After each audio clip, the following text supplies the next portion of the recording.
Welcome to our latest video in the Adapting to Cultural Style series.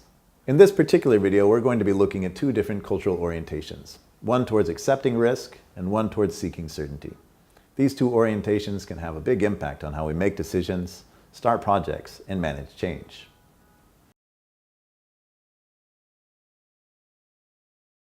I'd like to start us off with a quick case in order to set up our understanding of these two dimensions.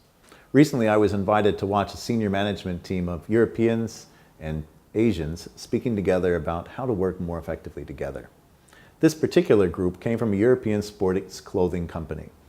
They had recently been on a tour of some of their manufacturing partners in Dongguan and had a disagreement about the best style to look at some of the prototype clothing they were there to examine.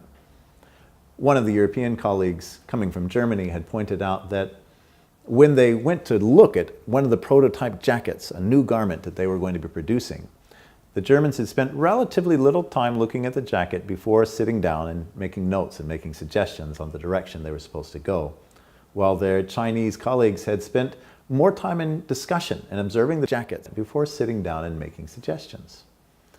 His point was he felt that the Chinese colleagues had been inefficient and maybe they weren't getting in with enough time to get things done for their suggestions. One of the Chinese colleagues pointed out that they had used roughly the same time to make the suggestions, but that they had spent more time looking at the whole garment, so they had been more considerate of the whole picture. So who was right? Whose working style was more correct?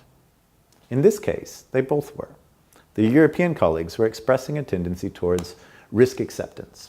They were willing to jump in quickly and make suggestions. They felt that this showed a sense of urgency and importance in the work they were doing. They felt this demonstrated engagement.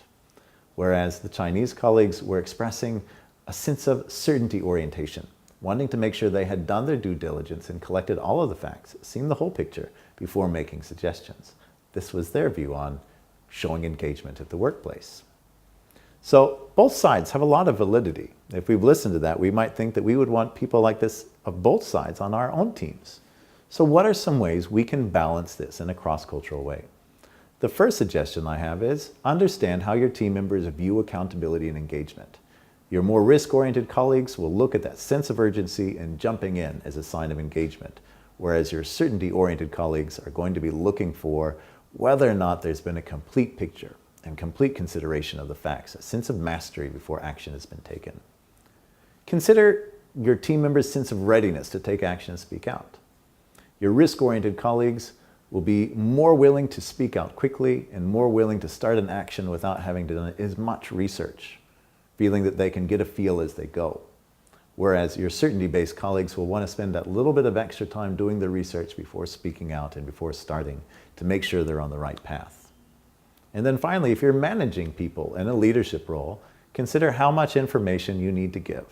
Do you need a degree of precision and direct information for your certainty-based colleagues, or can you be a bit vague and open-ended for your risk-oriented colleagues? I'm sure you'll make the right decision, as you know people fall on a continuum from either side to either way. And as always, enjoy the challenge of working in your cross-cultural team.